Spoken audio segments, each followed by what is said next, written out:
C'est avec un réel plaisir que je vous retrouve une fois encore sur Évasion Guinée. Mesdames et messieurs, bonsoir et bienvenue dans ce journal. Des heurts ont été signalés dans la préfecture de Dubrika suite à l'interpellation de Yamoussa Pario Bangoura, chef de quartier de Kenindi, dans des conditions, dit-on, humiliantes que les habitants sont sortis dans les rues pour manifester leur colère. Dans la lutte contre le virus Ebola, plus de 300 contacts à suivre sont notifiés dans la ville de Conakry, dont le confinement de 87 familles dans les communes de Matam et de Ratoma.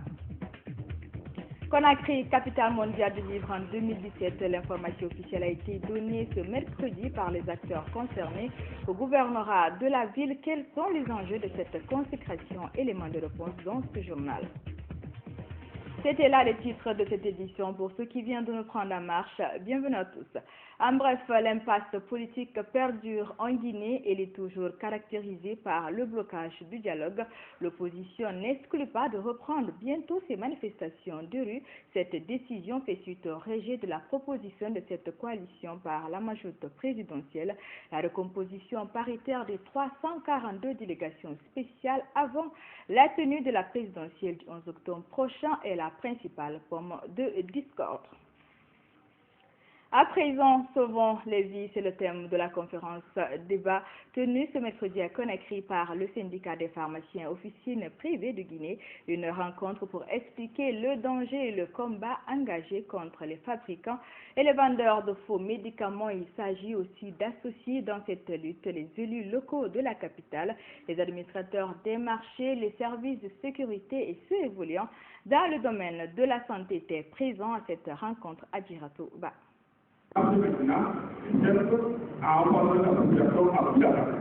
Des médicaments de toutes sortes inondent le marché guinéen. 70% d'entre eux représentent de nos jours le marché illicite qui regorge, selon les spécialistes de la santé, de médicaments contrefabriqués, périmés ou de dons. Certains sont fabriqués sur place et 80% sont importés de pays asiatiques ou africains, réputés, dit-on, dans la contrefaçon des produits. Des médicaments qui nuisent à la santé des populations et favorisent la prolifération de maladies chroniques et métaboliques. En plus, la méconnaissance des contre-indications, du tableau d'équivalent, des incompatibilités et des effets secondaires du médicament conduit inévitablement à une mauvaise dispensation. En Guinée, les médicaments coûtent toujours cher dans les pharmacies, malgré la présence de 311 importateurs agréés par l'État, d'où la prolifération des molécules. À ce stade, les services spéciaux de la lutte contre la drogue et le crime organisé s'interrogent sur la responsabilité des différents intervenants dans la chaîne des produits, de l'importation à la distribution. Qui est en train de nuire la société guinéenne entre ces importateurs et le monsieur qui l'a donné l'agrément et les pharmacies qui se ravitaillent au marché noir? Les vendeurs de médicaments se trouvant à Madina sont organisés en association agréée ou des quitanciers où se trouve le nom de certaines pharmacies agréées. Le colonel Thieboro compte inviter cette association de vendeurs de Madina autour de la table afin de faire jaillir la lumière. Afin de sauver les vies, comme le stipule le slogan de cette conférence, le gouverneur de la ville de Conakry compte prendre certaines mesures, dont voici quelques-unes. Procéder à la fermeture des boutiques, des pharmacies et officines clandestines non conformes. Mettre en place une procédure d'incinération des produits prohibés, en faire un élément pédagogique de l'instruction civique pour que désormais dans les classes, l'élève sache que le meilleur produit est dans la pharmacie. Les spécialistes de la santé déplorent l'absence de laboratoires de contrôle de qualité opérationnel. La stratégie de cerclage annoncée le week-end dernier par la Coordination nationale de lutte contre Ebola est entrée en vigueur en Guinée. 87 familles viennent d'être confinées dans la commune de Ratoma et de Matam et plus de 300 contacts à suivre sont notifiés à Conakry. Le point avec Lansana Traoré.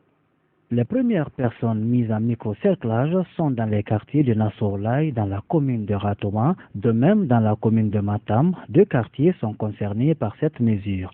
Il s'agit de Boussoura et de Matan.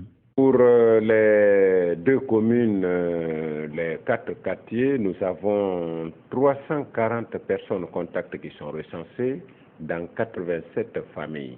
Donc ces familles, à partir de lundi dernier, sont donc en microcerclage.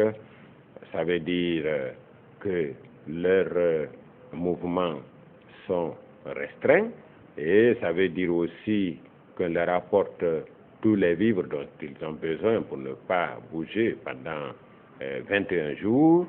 Le cerclage mis sur pied va durer environ 20 jours. En lançant cette stratégie, les responsables de la lutte contre Ebola disent avoir pris toutes les dispositions nécessaires. Chaque ménage donc reçoit un sac de riz, 5 litres d'huile, 6 morceaux de savon.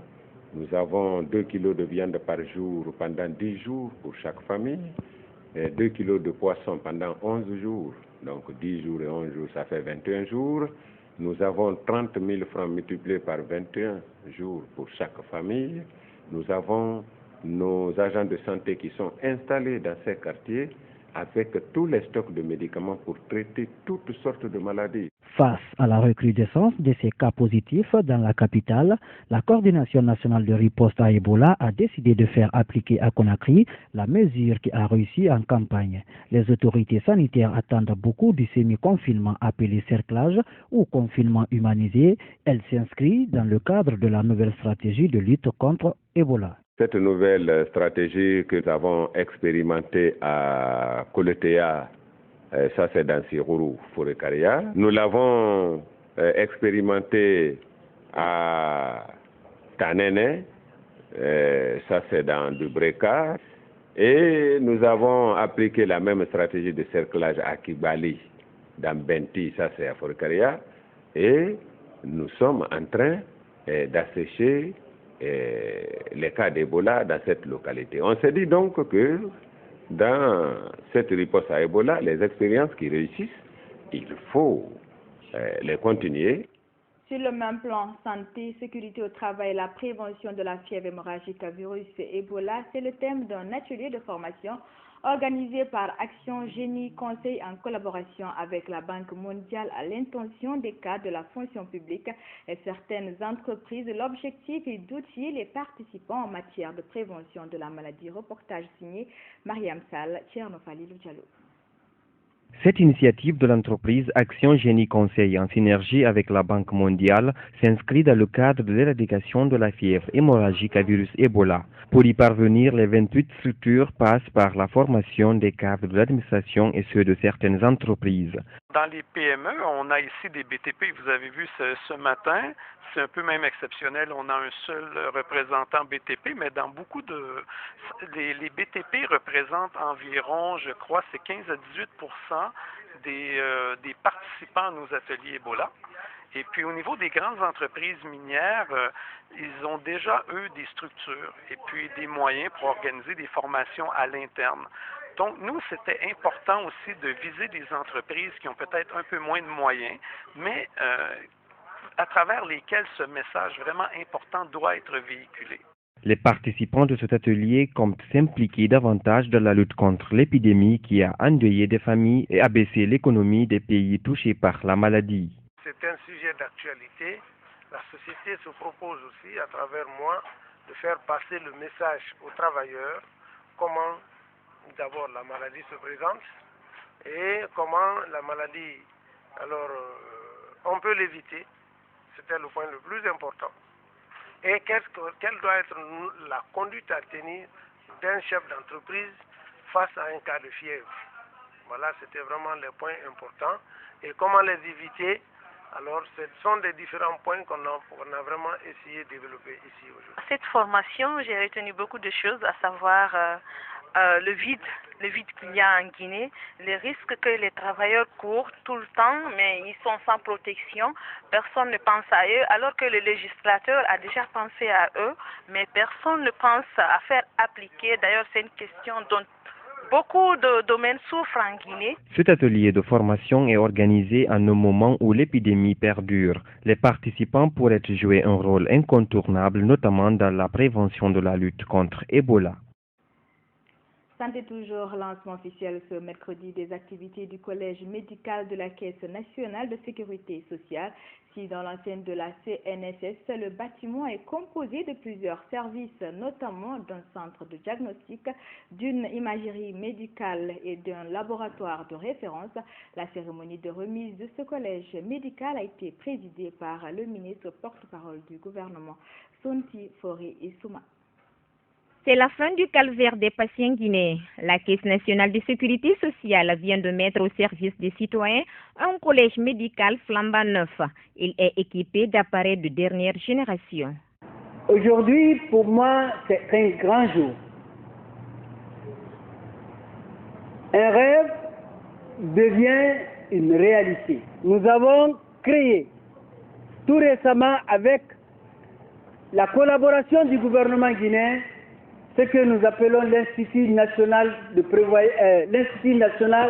d'assurance maladie obligatoire, qui va être un outil formidable pour les fonctionnaires, mais pour aussi les retraités.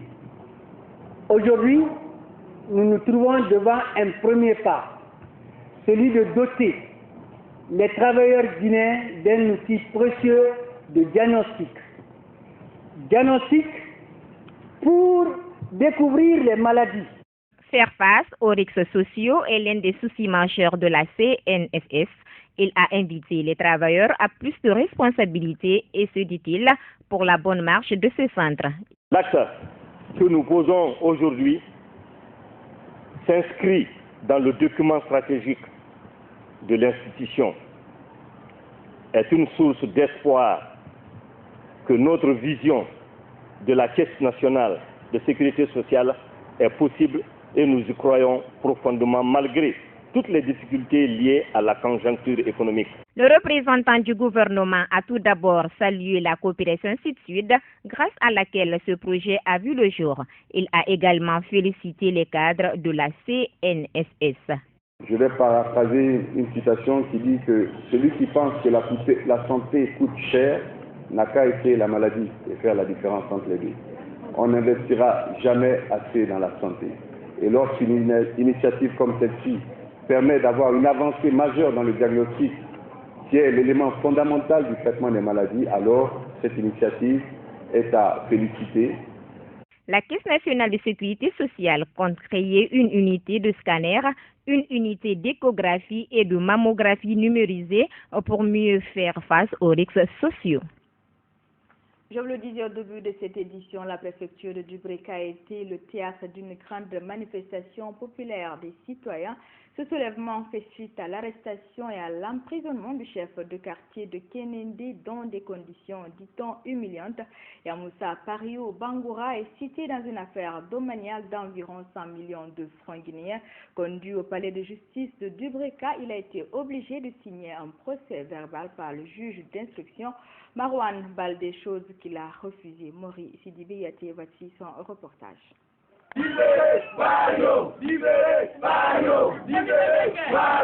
Hier, mardi, la préfecture de Dubreka a été secouée par une foule en colère. La population de Dubreka exige la libération du chef de quartier de Kénéndé. Yamoussa Pario Bangoura et le juge d'instruction Marwan Baldi se sont pris au collet après avoir été forcés à signer un procès verbal, chose qu'il n'a pas acceptée. Aussitôt, il a été conduit en prison dans des conditions humiliantes. Il a été menotté, trimballé comme un voleur. C'est pas normal pour un citoyen, surtout pour une autorité. La façon dont on a traité le chef de quartier de Kénéndé n'a pas plu à la population. Et c'est ce qui a motivé toute la population de Dubreka à réagir contre l'action. C'est lui qui a pris le collet du chef de quartier et le menacé pour la signature. Sans quoi le monsieur disait qu'il ne va pas signer. L'interpellation de Yamoussa Pario Bangoura ferait suite à une affaire de vente de terrain au secteur Haria de Kénéndé d'une valeur de 100 millions de francs guinéens environ. Les deux personnes, quand ils ont voulu faire l'achat, l'autre a demandé non, on ne peut pas faire l'achat entre nous deux, il faut qu'on fasse devant le chef de quartier. C'est ce qui crée aujourd'hui des problèmes. Je l'ai demandé, mais monsieur le juge, aujourd'hui vous venez de comprendre tout de suite parce que toi tu étais assis à votre bureau, mais les instructions que vous avez données à vos agents d'envoyer Pario à la justice, après je lui ai posé la question, il est reproché de combien? Il dit c'est environ 100 millions. J'ai dit environ 100 millions, vous pensez que vous et nous, c'est-à-dire la justice et la communication, on se donne la main. Vous pensez qu'on ne peut pas régler un problème de 100 millions? Selon certains citoyens de Dubreka, cette arrestation du chef de quartier de Kenendi est purement politique et que le juge Marouane Baldé se livre à un règlement de comptes. C'est un drogué, hein? Je vous dis, il prend le sang indien ici, au Barot. Les gens le connaissent. C'est un maquisard. Tout le monde le connaît. Il y a des preuves. M. Marouane qui est là, qui n'est qu'un opposant, cherchait à tout prix à ridiculiser le RPG Arc-en-Ciel depuis longtemps. On s'est battu à tout prix, mais il dit que lui, il est indépendant, qu'il relève de la justice. Donc, il n'a du respect pour personne, il n'a du respect pour personne. Dans la concession du chef de quartier, des chaises saccagées, un poste téléviseur et des téléphones ont été emportés par les policiers, selon les victimes. Ils sont rentrés chez le chef de quartier, ils ont gazé là-bas, ils ont cassé les fauteuils, ils ont pris des choses n'importe comment là-bas. C'est les policiers, tous ceux qui étaient là hier, les policiers et les gendarmes, c'est eux qui ont fait. Au moment où notre équipe de reportage quittait Kenendi, un climat précaire régnait et les jeunes demandaient toujours la libération de leur chef de quartier. Toujours dans l'actualité, un Guinéen parmi les lauréats de la première édition de célébration aux États-Unis de la Journée internationale Nelson Mandela, organisée par la Fédération UNESCO pour la paix. Il s'agit de l'érudit de Cancan et l'âge Cheikh Souleymane Sidibé Djankana Solo. L'objectif de cette rencontre internationale est de pérenniser les actions de Nelson Mandela qui a consacré sa vie à la lutte contre la ségrégation raciale. Les précisions de notre reporter Nénéoumo Baldé. La Fédération UNESCO pour la paix a célébré le 18 juillet 2015 la journée internationale de Nelson Mandela à Maryland, aux États-Unis d'Amérique. 24 heures durant, la vie et le combat de l'ex-président de l'Afrique du Sud en faveur de la paix et de la liberté sont honorés. Les organisateurs estiment que cet événement est d'une importance capitale pour rappeler les œuvres de ce héros de paix. Très important que nous organisons un événement qui ramène tous ceux qui croient aux idéaux que Nelson Mandela a fait sa vie à se battre, à venir ensemble pour qu'on essaie de créer une plateforme sur laquelle on va pouvoir créer des villes qui sont un peu plus harmonieuses, des villes où il y a un peu plus de respect. Des hommes et des femmes sont élevés au rang d'ambassadeurs de l'UNESCO pour la paix lors de cette conférence débat. Parmi eux, la veuve de Thomas Sankara, Mariam Sankara, l'honorable le juge Robert Mark Bell et l'érudit et la Cheikh Souleymane Sidibé, tous élus lauréats de cette première édition. Je ne suis pas contre l'impunité. Je crois que cela m'encouragerait et au-delà de moi-même, toutes les personnes qui me soutiennent, qui soutiennent cette cause. Cette distinction aujourd'hui, comme ambassadeur de la paix, est une satisfaction pour moi, chose qui m'engage à participer à cette initiative de paix dans le monde. Ainsi, cet honneur de l'UNESCO sera remonté aux autorités guinéennes.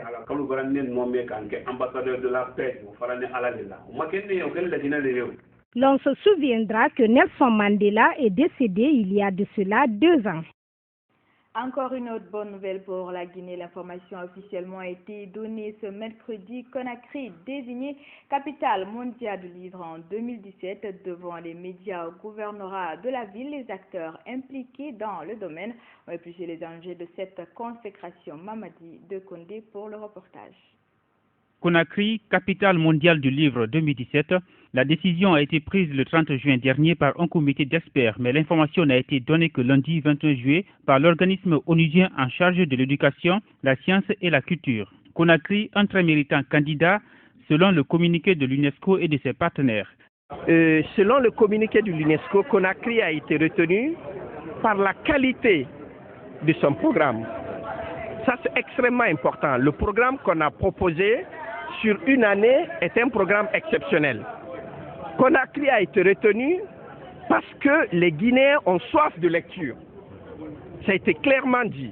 Dans le dossier de candidature de la Guinée, les faiblesses du secteur du livre ont été signalées. Grâce à cette consécration de la capitale guinéenne, le blason sera redoré en plus de la visibilité qui s'offre à Conakry.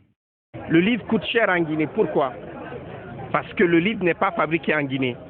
Et si on aide à créer des imprimeries de qualité en Guinée, le livre coûtera moins cher. Les Guinéens sont reprochés pour dire on ne lit pas en Guinée. Pourquoi on ne lit pas en Guinée? Parce qu'il n'y a pas d'espace de lecture. Avec ce projet, on aura des points de lecture, on aura des médiathèques, on aura des bibliothèques. Donc les Guinéens se mettront à la lecture. Beaucoup de villes dans le monde brillent dans un domaine donné. Ouagadougou est par exemple la capitale du cinéma africain. En 2017, Conakry sera à son tour la capitale mondiale du livre. Une réjouissance pour le gouverneur. Je suis heureux quand certains se battent pour organiser la Coupe du Monde dans des États. Quand d'autres se battent pour être des capitales de cinéma, les capitales des modes. Moi, je suis fier d'être la capitale mondiale du livre, la capitale mondiale du cerveau, la capitale mondiale de l'esprit. Conakry est la 17e ville à être désignée capitale mondiale du livre. Le bonheur n'arrive jamais seul. La capitale guinéenne est également la ville invitée d'honneur au Salon du livre de Paris en 2016. Tout un défi à relever par l'équipe de coordination de Sansikaba Diakité. Et puis une rencontre de 3 jours vient de prendre fin ce mercredi au ministère de l'Agriculture. Il était question pour les ministères de l'élevage, de l'environnement, de l'agriculture, de la pêche et des partenaires techniques et financiers d'évaluer des voies et moyens de développement durable en Guinée. Et les partenaires techniques et financiers, par la voix de leur chef de file entrant, ont réitéré leur engagement à soutenir le gouvernement dans le changement de l'image de ces secteurs porteurs de croissance. Magnan Condé. Le développement rural reste l'une des priorités du gouvernement de la Troisième République. Pour encore mieux concrétiser cette volonté, une rencontre d'échange a réuni pendant 3 jours 4 départements concernés par ce secteur et les partenaires techniques et financiers à Conakry. Il était question pour les ministres de l'Agriculture, de l'élevage, de la pêche et de l'environnement de partager avec les PTF les voies et moyens pour redynamiser ces secteurs porteurs de croissance en vue d'un développement durable en Guinée. Au terme des débats, les partenaires se disent satisfaits. Les débats que l'on avait étaient riches, parfois mouvementés, mais vraiment un espace de dialogue, de réflexion, toujours avec le même objectif que l'on partage tous pour le bien de la Guinée, le développement rural réussi et également, puisqu'on a parlé de la COP21 cette année, bien évidemment, développement rural durable qui répond aux enjeux de l'environnement. Jacqueline Marthe-Sultan, ministre de l'Agriculture, un des secteurs stratégiques de développement du pays, est revenue sur la volonté du gouvernement d'Alpha Condé à faire du développement rural la priorité des priorités. Nous suivons, n'est-ce pas, les engagements pris par le gouvernement de dynamiser ces fameux groupes thématiques, et le groupe du développement rural aujourd'hui est présent, et le ministère de l'Agriculture en a pris peut-être la tête, mais aux côtés de la pêche et de l'élevage qui vient de nous quitter. Mais nous nous engageons fermement à faire de ce groupe thématique un des groupes les plus dynamiques, compte tenu de l'importance de ce secteur de développement agricole en tant que levier de croissance. La fin de cette rencontre a été l'occasion pour ces acteurs du développement rural d'annoncer que les PTF ont changé de tête. La Banque mondiale, qui doit désormais assurer cette responsabilité pour une durée d'1 an renouvelable, compte mettre tout en œuvre pour la réussite de cet objectif de l'État guinéen. Je voudrais terminer en soulignant encore une fois l'engagement de la Banque mondiale, mais de tous les PTF que j'ai l'honneur de conduire en faveur de ce secteur. Donc à accompagner le gouvernement, les efforts du gouvernement, pour que ce secteur du développement rural puisse décoller. Parce que, comme je l'ai dit dans la salle, j'aimerais qu'on place cette année sous le signe de la relance, de la vraie relance du secteur du développement rural. Donc les PTF, tous derrière le gouvernement de Guinée, s'engagent à relancer ce secteur-là, pour qu'on puisse rapidement oublier les effets néfastes d'Ebola. Vous l'avez certainement constaté depuis 48 heures maintenant, la télévision Évasion Guinée est dans le bouquet Canal+. La cérémonie de ce lancement officiel déroulée mardi 21 juillet a mobilisé plusieurs ministres de la République, des promoteurs de médias privés en Guinée et des partenaires techniques. La joie et l'honneur étaient au comble chez les téléspectateurs. Benoît Marcilla. Les ministres de la Communication, de la Jeunesse, des Sports, des responsables des télé et radios privées de Guinée, des sponsors, téléspectateurs et autres partenaires étaient tous mobilisés pour le lancement des émissions d'Évasion TV sur Canal+. Cette émergence, tant réclamée par les abonnés de Canal+ et téléspectateurs d'Évasion, permettra désormais à la diaspora guinéenne de suivre l'actualité du pays en temps réel. C'est pas nous qui choisissons, c'est nos clients, c'est nos abonnés qui nous la réclament. Donc c'est d'abord votre succès, le succès de la chaîne, sa popularité et le fait que les Guinéens la réclamaient. Serré dans notre offre, ça va lui permettre de se mesurer aux meilleures chaînes privées de la sous-région. Donc en général, ça met une bonne pression sur les équipes des chaînes pour améliorer encore leur traitement éditorial, leur qualité, mais dans une bonne compétition, dans une compétition saine. Évasion, première télévision privée de Guinée sur Canal+, réjouit les promoteurs de médias privés en Guinée qui aujourd'hui emploient plus de 2000 jeunes. Ça me fait énormément plaisir parce que ça montre que l'effort qu'on a fait au départ, c'est-à-dire quand j'ai lancé la première radio privée de Guinée, c'était un pari très osé, tout le monde me prenait pour un fou, mais je voyais l'avenir. Et cet avenir, il est là, on le vit aujourd'hui. Et aujourd'hui, c'est une grande chaîne de télé qui est sur le bouquet de Canal, à l'image de ses confrères et consoeurs à travers l'Afrique. Et ça fait plaisir que la Guinée n'est pas en reste. Ça ne fait aucun nombre de doutes que la presse privée est en train de s'améliorer, la presse est en train de se professionnaliser et c'est une bonne chose et ça vient surtout de la part des jeunes. Venus soutenir l'initiative, les ministres des Sports, de la Communication et celui de la Jeunesse, chacun a exprimé son ambition de voir la chaîne Évasion sur Canal+. Si pour Aloussène Makanera de la Communication, l'action est l'accomplissement de sa lettre de mission, celle de la promotion des médias privés en Guinée. Pour Moustapha Naïté de la Jeunesse, c'est un signal fort aux autorités que les jeunes Guinéens ont la compétence. Et pour la Benzamine du gouvernement, Domani Doré, ministre des Sports, Évasion sur Canal+, c'est ouvrir les talents sportifs guinéens à l'international. L'un des points les plus importants de ma lettre de mission, c'est la promotion de la presse nationale. Et ça, c'est une grande promotion que nous venons de voir ce soir. Et vous savez, c'est le fruit d'un effort constant, permanent, non seulement des patrons d'Évasion, mais aussi des journalistes et des techniciens que j'ai eu la chance d'observer depuis tout au début de cette chaîne. Je viens pour le soutien, manifester mon soutien et aussi voir cette jeune équipe qui travaille avec cette chaîne privée, leur dire que nos jeunes ont du talent et faire en sorte qu'ils puissent se professionnaliser, se former davantage pour que la Guinée puisse aller de l'avant. En tout cas, c'est un signal très fort que la Guinée est en train d'avancer dans le concert des nations. C'est une obligation du moment où c'est une bonne initiative. Nous tendons vers l'organisation de la CAN 2023. Le championnat guinéen de football, de basket, de handball devient un championnat attractif. Et je souhaite que Évasion, à travers ce travail fourni en nous amenant sur le bouquet Canal+, permette de vendre ainsi les nombreux talents que nous avons en Guinée sur le plan sportif et tout ce que vous pouvez imaginer.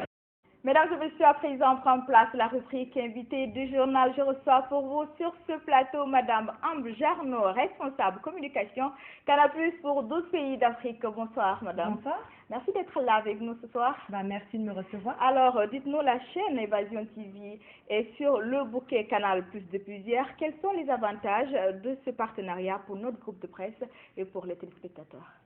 Alors déjà, je voulais vous dire qu'on est très content d'avoir Évasion TV sur les bouquets Canal+, disponible sur le canal 241, c'est ça? Oui, tout à fait. Je dirais qu'il y a 3 avantages pour Évasion TV. Le premier, c'est que Évasion va pouvoir être suivie par tout le monde en Guinée. Peu importe si la personne est à Kindia, à Mamou, à Labé, à Nzérékoré, tout le monde pourra suivre Évasion TV. D'accord. Deuxièmement, cela permet à Évasion TV aussi d'être suivi par sa diaspora guinéenne. Pour, par exemple, des Guinéens qui sont à Dakar, ils seront heureux de pouvoir retrouver Évasion TV. D'accord.